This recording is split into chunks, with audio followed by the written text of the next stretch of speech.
Olá, você já se deu conta da quantidade de objetos de plástico ao nosso redor? Eu sou o professor Maurílio e nessa aula vamos falar sobre a lei da conservação de massas. Vamos comparar as massas das mesmas substâncias em diferentes experimentos, usando como referência a reação de polimerização que produz o poliuretano, um tipo de plástico com consistência esponjosa comum na composição dos colchões. O diisocianato reage com o etileno glicol, produzindo o poliuretano. Nessa reação, observamos um aumento considerável no volume do produto formado. Nesse experimento, misturou-se 25 ml de cada reagente, o que equivale a 16 gramas de diisocianato, que reagem com 6,2 gramas de etileno glicol. Então, temos os reagentes somando 50 ml de volume e 22,2 gramas de massa. Se pesarmos a quantidade de poliuretano produzida, verificaremos que ela é próxima de 22,2 gramas, massa dos reagentes. Mas não é idêntica, pois parte dos reagentes virou gás, que é parcialmente perdido para o ambiente. Já o volume é bastante diferente, sendo muito maior após a reação. Isso parece bizarro? Lembre-se, estamos tratando de uma reação química, em que há produção de novas substâncias com características próprias. Um último detalhe: se o volume aumenta e a massa é praticamente a mesma, o que ocorreu com a densidade? Se você respondeu que ela é menor, acertou. Lavoisier, em sua obra Tratado de Elementar da Química, em 1789, propôs que, numa transformação química realizada em recipiente fechado, a soma das massas dos produtos é igual à soma das massas dos reagentes. Ele usou balanças em seus experimentos e tornou-se um dos principais responsáveis pelo estabelecimento da química moderna. Joseph Proust, outro químico francês, verificou que as massas dos reagentes e as massas dos produtos que participam de uma reação química sempre obedecem a uma proporção constante. Observe a tabela.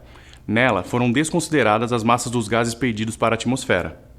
No primeiro experimento, utilizam-se 16 gramas de diisocianato com 6,2 gramas de etileno glicol para produzir 22,2 gramas de poliuretano. No segundo experimento, utilizam-se 32 gramas do diisocianato, o dobro em relação ao primeiro experimento. A massa do etileno glicol é 12,4 gramas e a massa do poliuretano é 44,4 gramas. Todos os participantes da reação tiveram a massa aumentada proporcionalmente. Nesse caso, foram duplicadas. No terceiro experimento, foram utilizados 160 gramas e 62 gramas e produziu-se 222 gramas, respectivamente. Pode-se perceber que a proporção foi de 10 vezes em relação ao primeiro experimento. Outra forma de verificar matematicamente a relação entre as massas de reagentes e produtos é pela razão, ou seja, pela divisão das massas das substâncias nos diferentes experimentos. Usando as massas dos reagentes, temos, no primeiro experimento, seria 16 dividido por 6,2, igual a aproximadamente 2,58. No segundo experimento, seria 32 dividido por 12,4, igual a aproximadamente 2,58. Esse resultado, 2,58, é a proporção entre as massas do diisocianato e do etileno glicol. Portanto, as quantidades podem variar, mas as proporções são sempre constantes. Numa indústria química, novos materiais são testados em laboratório em pequena quantidade, para posteriormente serem produzidos em grandes quantidades. Nesse momento, é essencial que a proporção entre os reagentes seja respeitada, para evitar ao máximo o desperdício. As receitas culinárias também podem ser preparadas em pequenas ou em grandes quantidades, mas deve-se sempre respeitar a proporção entre os ingredientes.